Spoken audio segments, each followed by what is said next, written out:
Özdemir. 13 bin. Yaş anca? 2 yaş. Erkek mi? Kaçırgan mı o? Ha. Kaçırgan mı? Buluttu. Bozduğı kişilerine ekspollik bozuyor.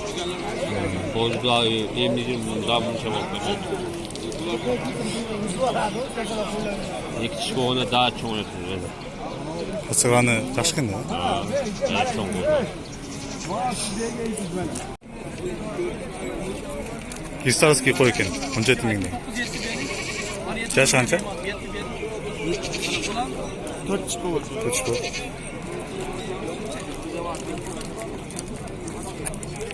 Oşon pozula satıla.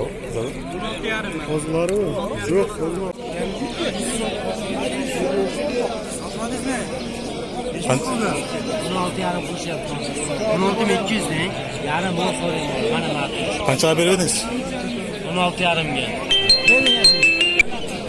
Çünkü kamuladım gel.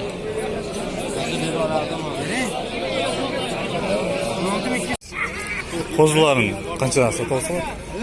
Pozları yok. Satılıyor. Satılıyor pozları. Bezinizi pazarda satılıyor.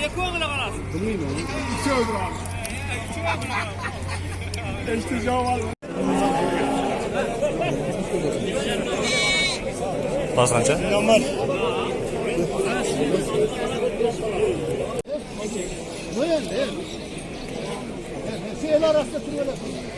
16 lan deyin. 16 bin deyin. Hisarski.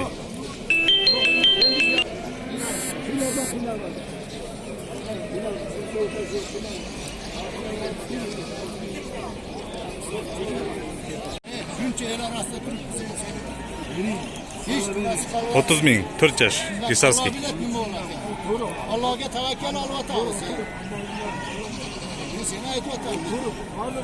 Evdağın insanı Allah bayitsin. Oradan kulun bana çağırsın. Şimdi adam yaptı.